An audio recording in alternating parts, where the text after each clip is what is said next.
And we're back with another night of Netrunner. I'm Alex, I'm Kevin. and we're going to be your commentators today for a game. We've got a Blue Sun on the right and a Kate on the left. Is that right, Kevin? Yeah, we got a little bit of glare there, but I am playing Kate. I'm on the left. We've got Matt on the right playing Blue Sun.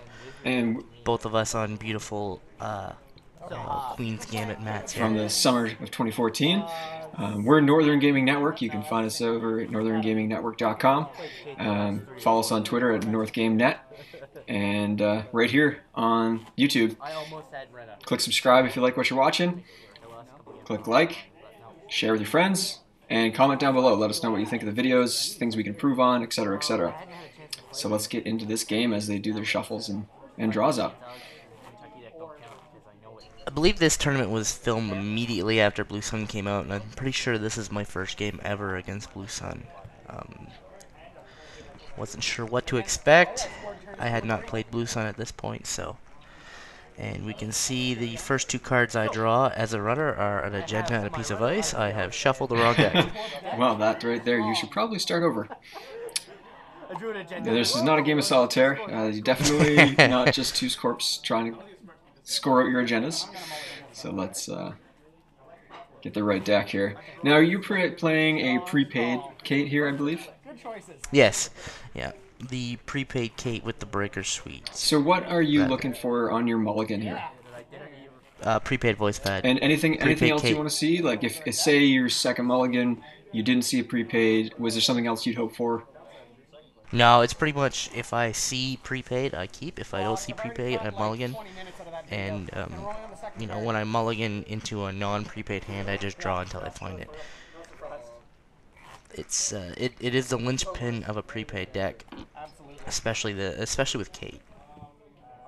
Yeah, where you're only getting those credits if it's out. And Kate's nice. There you go. Look at your first draw. You see, the first card I drew was prepaid. Hard decision to make right there for you. Great. Yeah, yeah. Matt, One is well. really all you need. Two is just a bonus, but. All right, so Matt icing up and drawing. That's an extra. Okay. And there's the prepaid. Using Kate's ability to get prepaid out for one is just so great that, like, it pays for itself. See, it just paid for itself on its first turn, and will likely pay for itself 5 or 6 times over throughout the game. Yeah, the great thing with paying only one for that is every time you use it, you have made it worthwhile. I bring out the Pro Contacts after that, and then Pro Contact, which I believe is another prepaid into my hand. Pro Contact, another good card here, and made popular by these prepaid decks. It allows you to draw and gain money. One of the downsides about Pro Contact is it's expensive and it's slow. A lot of people have been taking Pro Contacts out in lieu of Diesel and Quality Time instead, but so in this version, I play Pro Contact. Okay. So Matt putting down another piece of ice over a remote and gaining some money. This looks like a standard Blue Sun play at this point of what we know now of Blue Sun being a kind of a ice up and score out of a one giant remote server. Yeah. Blue Sun having either the Adonis campaign shenanigans or the current wall shenanigans to really help it out. There's another prepaid for me. I'm looking for Matt's hand here. I think we see an Oversight AI. So that's like you said with the prepaid is the linchpin of the Kate deck. The Oversight AI is definitely one of those linchpins for a Blue Sun deck. Yeah, I mean, it does slow you down a little bit to have to put out a piece of ice, or put out typically a curtain wall, oversight it, and then pull it back next turn. But I think anyone is going to forfeit 3 clicks for 13 credits any day. Absolutely. The only downfall is if you aren't perfectly timed, when a runner has a fair amount of money and a barrier breaker, or have the potential to get a barrier breaker with something like a self-modifying code, then Oversight AI can be a little bit dangerous of a move because they can trash that piece of ice without you being able to get that credit bump.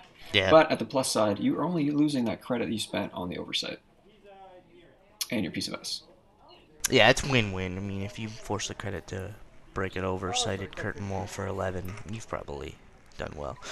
And Ice Wall. Ice Wall seems to be a polarized piece of Ice and Blue Sun. People either love it and play 3 of, or don't play any of them and avoid it. But Matt's playing the Ice Wall version here. Yeah, I think that really boils down to the difference between an attacks deck and a kind of stopping power. You want to have that early end the run ice to prevent runner from getting accesses, or do you want to tax the runner and make them poor so they can't break your heavier duty ice later on? Yeah. Matt also coming from a background of near Earth Hub here. Expensive ice is not what he's used to. He's very comfortable with the cheap ice. He's comfortable playing quickly and getting those agendas out quickly.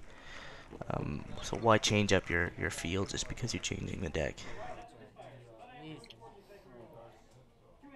All right, 2 cards installed into that remote server. Likely some form of Ash or Nisei stopping power. Yeah, I haven't seen a breaker here yet, so I'm just comfortable waiting for him to score that first agenda while I look for either a corroder, likely a corroder here, knowing it's Blue Sun and there are barriers on the table.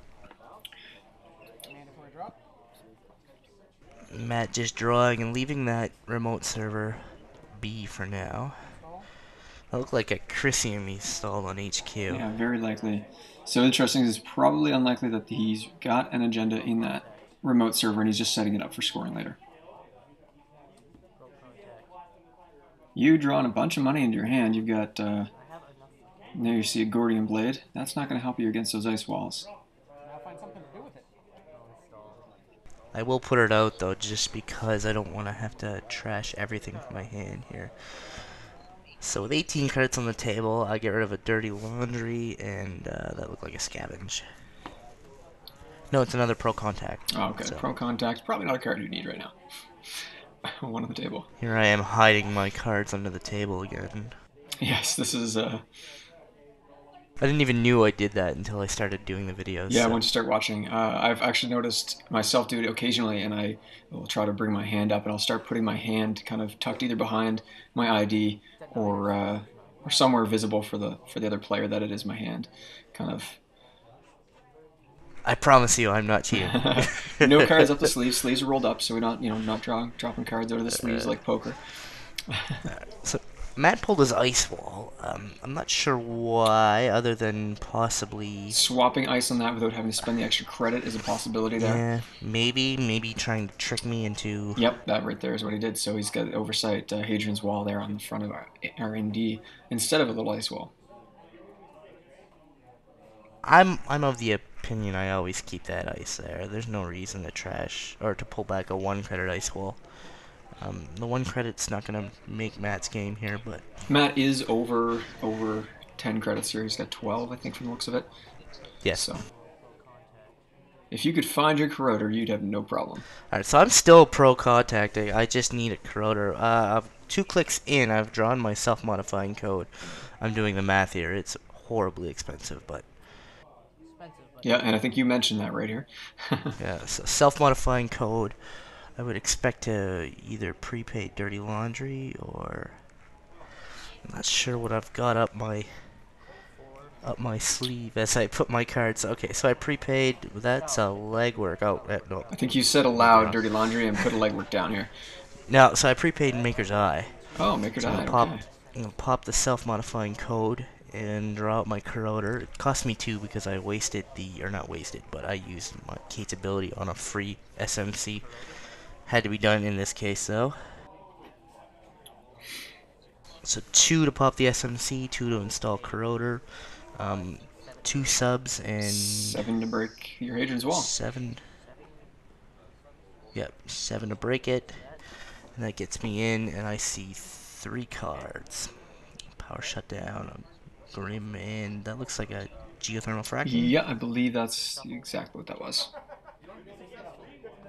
Alright, so that's worthwhile. It cost me a lot, but Matt doesn't get his free 9 credits, and you get 2 and points. I score an agenda, yeah. And R&D is wide open here, so Matt has to deal with icing up again. You can expect maybe a bit of a tempo ship in my favor here, but Time will tell. Yeah, strong R&D lock here would be an excellent maneuver. Being that he hasn't been trying to score out of that remote server, so it's a pretty good bet that he doesn't have an agenda in hand. So Matt's shutting down 2. I drop the corroder. Oh no, I decide prepaid instead, which is probably the right Definitely play. the right call here, knowing that you have barriers on the table. I have 3 prepaids and 1 corroder, so Matt shuts down, then installs ice. Key play here for you is definitely to remember you did see a Grim on your Maker's Eye. Yeah. And there's the sharpshooter right there. Good timing. Good draw timing. Yeah. What am I doing? Okay, I'm legworking now. Okay, that's safe. That's safe. You know the ice. So, yeah, I know the ice. I'm probably gonna force him to res the Crisium grid, which I do. So it costs him 4 to res. So I'm in for 1. And trashing. Yep. I see nothing, but I only access 1 because of Crisium grid, and that essentially nullifies the text on legwork. I still count that a worthy play to get rid of that off the table. It brings Matt down some money. Yeah, I could probably get into this remote here with him only at 9 credits, but looks like I'm deciding to do something else. Yeah, with only 3 credits for you, even if you res a nice wall, it's going to set you back because you want to be able to play out probably your dirty laundry next turn or anything of that sort. Yeah, I'm looking for him to res ice, and he's choosing not to, especially when I'm only accessing 1 off the top of R&D.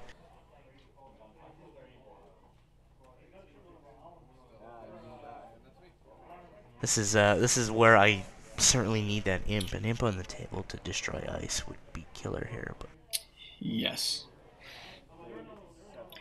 I'm deciding on whether or not. Yeah, certainly. Well, impossible. So I do dirty laundry. I'm dirty laundrying HQ. Matt thinks it's archive, so I'm choosing HQ. It gives me an access, and I get 5 back after the run. So I won't be able to trash anything, but I do get an access. Information is just hostile. Look at that. Very good. So I'm at 3 here. That is a great tempo shift for you. Matt needs to find an agenda and put it into that remote server. Scoring that would have set him off. He would have been at 15 credits, and so Matt choosing to install over the top rather than pull that back. Maybe he did draw the ice. I know it's a Lotus field, so he wouldn't have known. With your Gordy on the table, not too big a deal, but it is expensive no matter what you're trying to break it with. Yeah, so it's 3 for Gordian. Yeah, and that's as cheap as you're going to get. Well, that's 1 for Torch. Oh yeah, that is a good point. Great point. But Torch is what to put out 8? 9. Yeah. Torch is not in my deck. Yeah. So Matt choosing. I see. It looks like he has a single agenda in his hand, and he does install it in that remote. So there was not an agenda there, which. So looks like it drew another Maker's Eye. Alright, so sure gamble with the prepaid, giving me the extra credit. This is what prepaid does, is it gets you back into the money game very quickly. Very quick. I play a lot of the prepaid Ken deck, and it makes a ton of money in a hurry, especially with the additional credit for Ken. It's very similar to Kate that way, where you have that 1 credit to install, where Ken's the one set 1 credit to use a run event. So very similar to using your Maker's Eye and your legwork there. Makes money so quick. Yeah, prepaids, absolutely. Prepaids are wonderful. Alright, so I forced him to res the lowest field. I am getting into HQ. I can't tell if he has an agenda or not. Oh, another Crisium grid was that? No. Oh, okay, free to trash, so that's hard to tell what that was. Yeah, I can't see it. It's at the bottom of the screen there.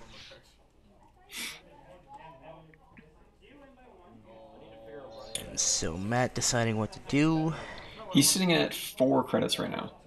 That's not real great for Blue Sun. Yeah, so he does pull back Lotus Field, brings him back to 9, draws his quandary.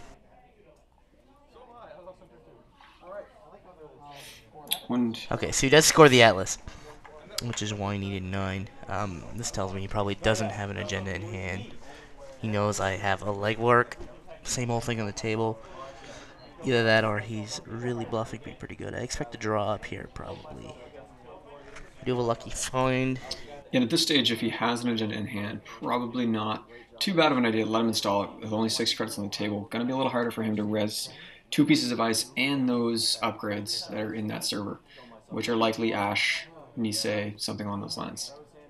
So I do same old thing, Oh, ours. excellent. So I same old thinged a Maker's Eye, and he rezzed an Archer. Yeah, needed to have that sharpshooter out.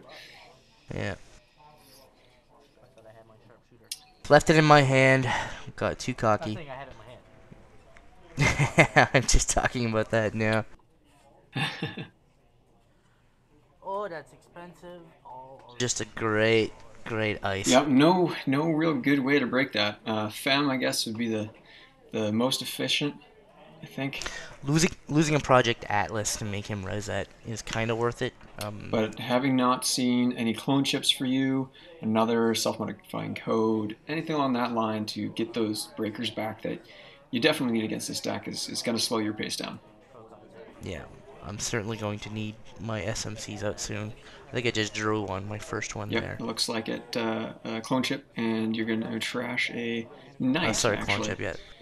A knight might not be a bad move on that archer. Although with the Blue Sun ability, it would be nice to get him to lift that archer up. Knight on an archer is also 8 to break. Oh, right. Matt Two installing ice there, not paying for it. Oh, yeah, there he pays for it.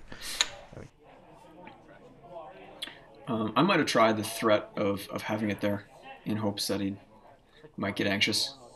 But I think, I'm not sure what I'm doing here.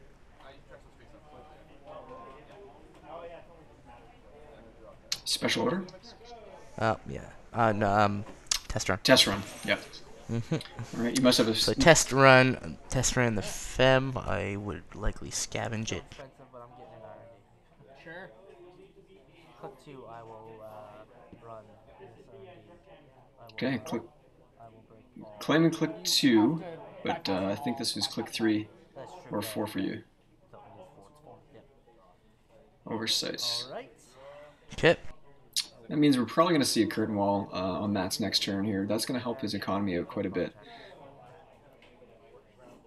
And self-modifying code. I'm on click 4. Okay, so I did only take 4 there, thankfully. Oh, scores with a Chronos project there. That is going to be troublesome for you. Your yeah, soul so that corroder kills my decoder and that kills my fractor. So I have a femme fatale to deal with all of his stuff now.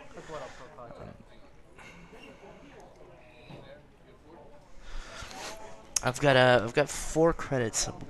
I do have a Maker's Eye in hand. Maybe I can probably get a couple more agenda points off the top here. That's the so wise Maker's choice. Eye cost me 1 and then 4 to bypass the Archer.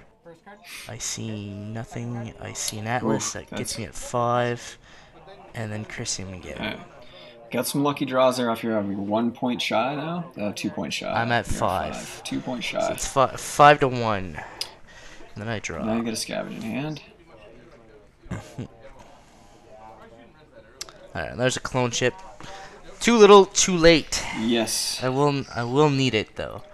Yeah, that was a very well timed. Pulls back the Fem. Very well timed Chronos project from Matt. That really shifted the pace of this game. Yeah. Yeah, like I said, he pulled back the Archer, which now he will ice up again. 2 ice is likely going to keep me out of any server from this point on. He's feeling pretty safe throwing down an ice wall to keep you out. Yeah, that's true. Yeah. Ice wall and then just something else. Sharpshooter, that's good move. Get that out of there. Get that down. So sharpshooter for free. pro contact. On 3. And lucky find.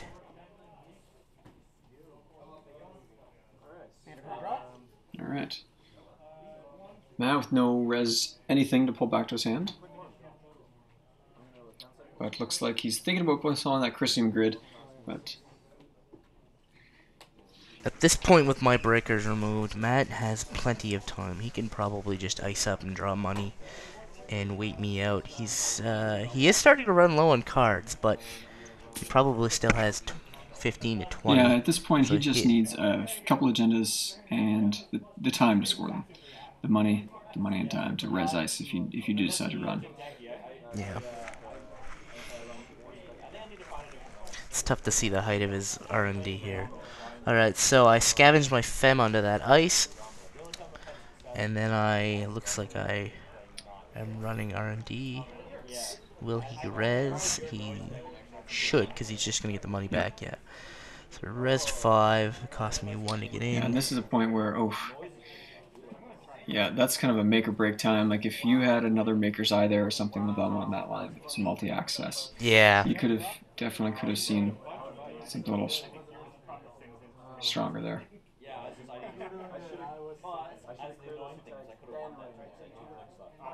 Yes.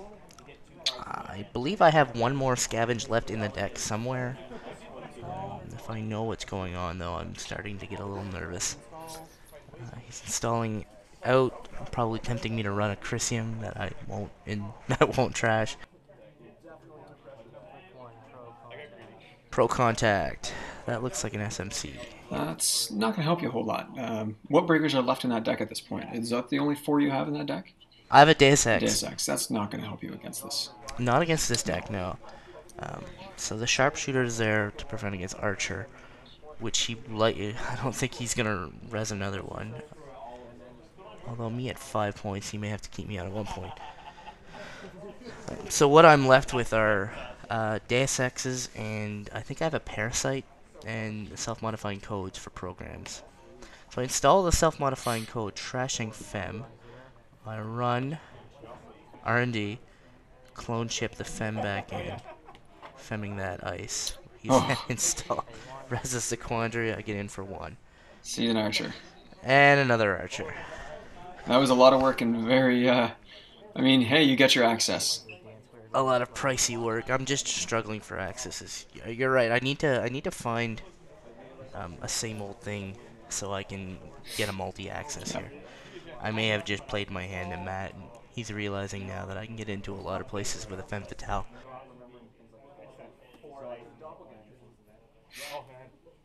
He's installing. He's got a 3 upgraded server over there. He's checking out his ice over HQ. Not sure what I'm thinking here. I don't know if still only the 1 ice over R&D. There's the same old thing for you. Now, so I'm pro contacting to get cash and cards here. I probably have a few more econs. That's 2 pro cons. So with that same old thing, it would be nice at that turn earlier if you could fem that and same old thing in a Maker's Eye. We get some real pressure there. Hope to see just one more agenda. 2-pointer. That would just make your day. I do need a 2-pointer. I'm at 5. I am looking through my archives. My heap, sorry. Pro contacting on 3. Indexing. That looks like an indexing. That could be handy. Yeah, you'll need to get in twice in 1 turn. Yeah, I'm worried he has a Jackson. Well, if I can get him once on 1 turn, oh no, that's straight. With 1 piece of ice, probably. I'm worried he has a Jackson down on the table somewhere. Jackson and indexing at this point of the game would destroy me. I have another prepaid. I don't know if and I pro contact again. So I drew 2 consecutive indexings. That could come in handy. If you can get that clone chip down and somehow use that to get your Fem reiterated. Keep 1 of them, so I lose an indexing and 2 interesting. 2 Plascaretes. So I guess at this point I'm thinking Matt's not playing any Scorches. Playing the vegan Wayland. No meat. No meat.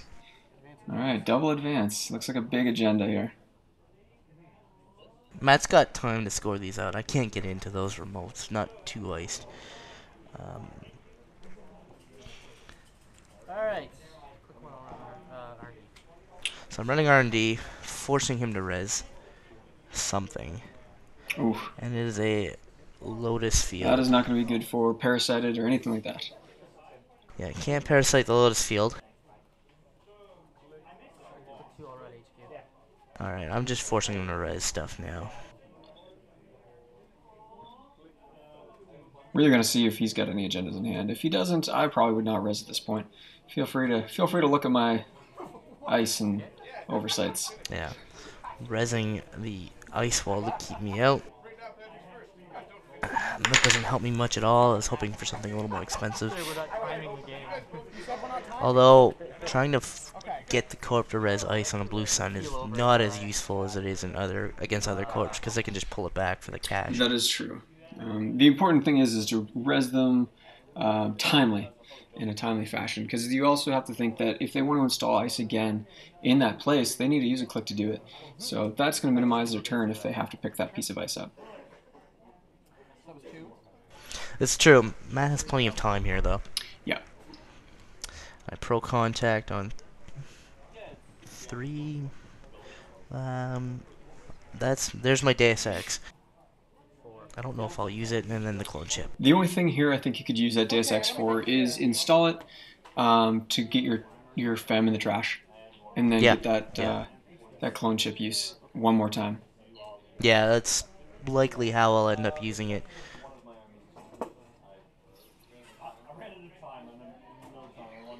Because you could say, if you had kept that other indexing, we could see 2 indexing rungs if he had a Jackson. You could force him to use a Jackson, index again, and get 2 and get 1 access all in one turn. Alright, so he scores a government contract? Yep, government contract, so he's got a click for money. These used to be in my heat.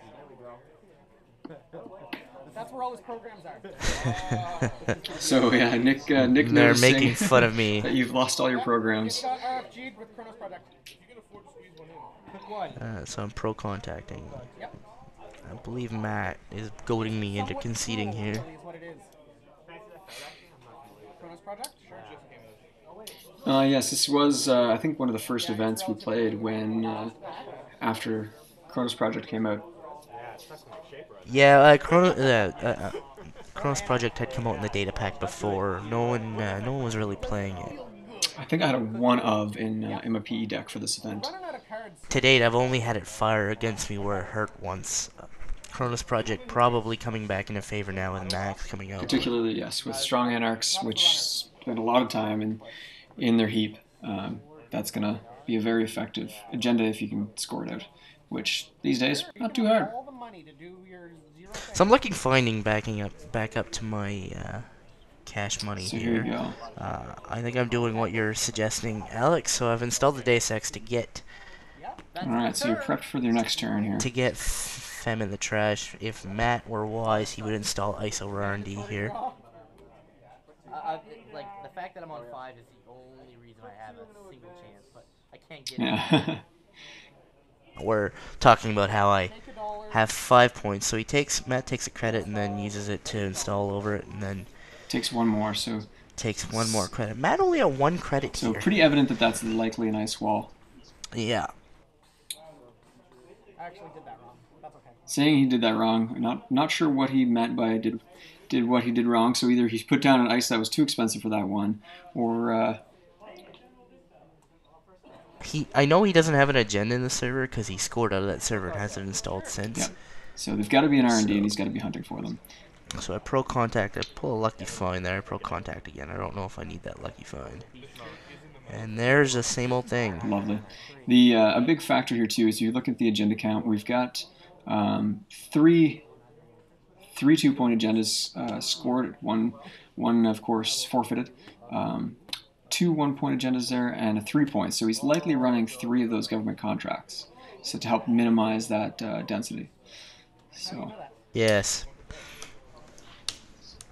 Yeah. So it's still tough to see his RD there. But he doesn't have a lot of cards left. So at this point I'm probably thinking he has an agenda in his hand. So I don't know where I'm gonna get into. So I would say that there's probably 4 to 5 agendas in his deck currently. We see an Adonis campaign in his hand now, so he can get that shenanigans going, which now he can actually make some money. And you see we installed it right there. He did put down the Adonis campaign. Alright, so I'm running R&D. Click 1. He does res the Lotus Field. That's unfortunate, because you did kind of want to see that other piece of ice was. Yeah, so I am bouncing, I believe, which makes sense. I have a Maker's Eye in my hand here.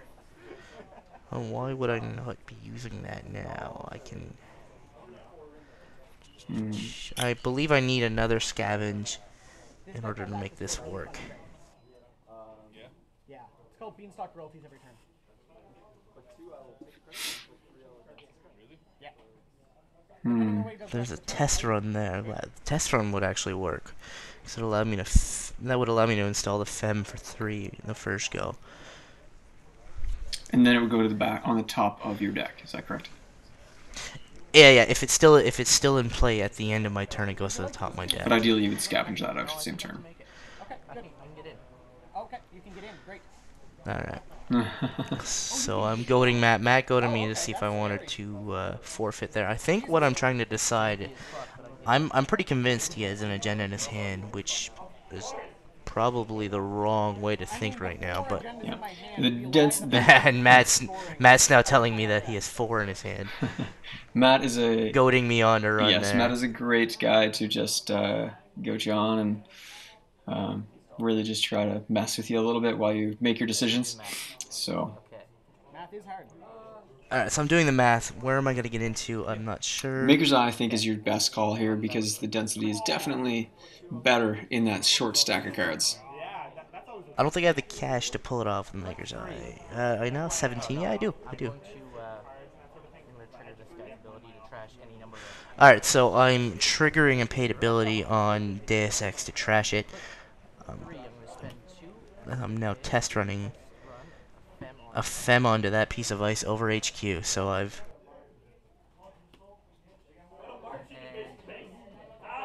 I'm going to run on click 4. Alright, so I'm running HQ. Click 4. My legwork is forfeit now that I from the Chronos project, so I'm going all in for 1 access on HQ here. Matt's deciding on whether or not he's going to res anything.